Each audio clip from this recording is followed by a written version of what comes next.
what we join in, we give more power to, and we make more of. That's the idea. And so no matter what. And so to really understand that idea and to really understand the course can be extremely threatening to the ego, extremely.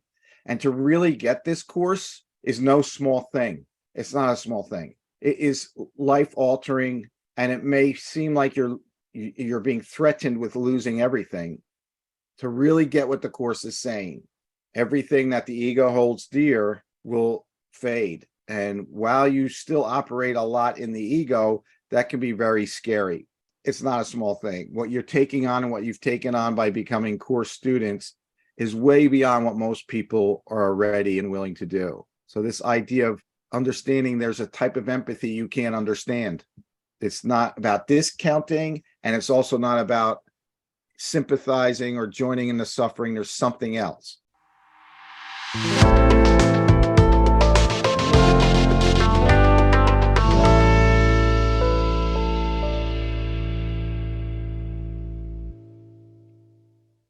When the Holy Spirit relates through you, he does not relate through your ego to another ego. He does not join in pain, understanding that healing pain is not accomplished by delusional attempts to enter into it and enlighten it by sharing the delusion.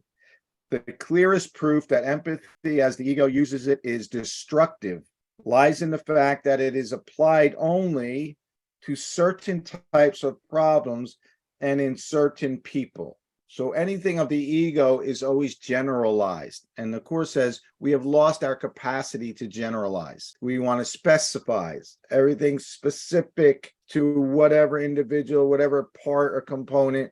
And so we're being asked to generalize. And this type of empathy generalizes, doesn't select and pick only some people to empathize with, and only certain issues with some people. Other issues you won't empathize. That's not empathy. If it's being segmented out like that and is only applicable in certain places, no, true empathy expands across the board, and immediately so. It affects everyone and everything everywhere. And so can you really grasp that?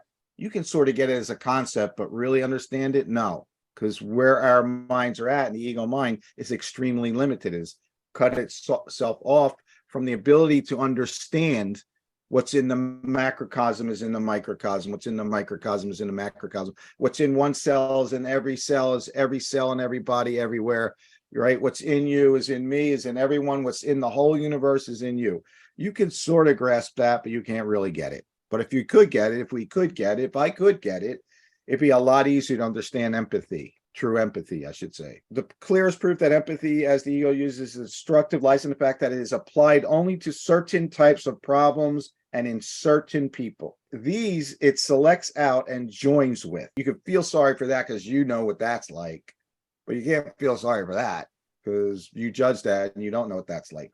And so these it selects out and joins with, and it never joins except to strengthen itself. Having identified with what it thinks it understands, the ego sees itself and would increase itself by sharing what it sees as like itself.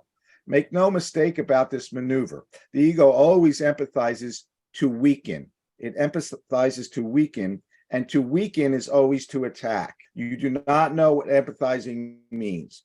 Yet of this you may be sure. If you will merely sit quietly by and let the Holy Spirit relate through you, you will empathize with strength and will gain in strength and not in weakness. This is that idea that no matter what it is, empathy, forgiveness, no matter what it is, any situation, you can call the Holy Spirit in, turn it over to the Holy Spirit, and then you just wait, let the Holy Spirit move through you, right? Relinquish all my thoughts, my ideas, my intentions, my goals, and just allow myself to be moved. And so it may feel like when you think about that, it's like you're giving up yourself, and not really. You're gaining yourself, the true self that you are, because the Holy Spirit represents your true self. It's not like you're turning over to some foreign thing. You're turning over to an aspect of you, which is true. The Holy Spirit is an aspect of you. It's not anything separate of you or outside of you, but it lies dormant until we invite it in.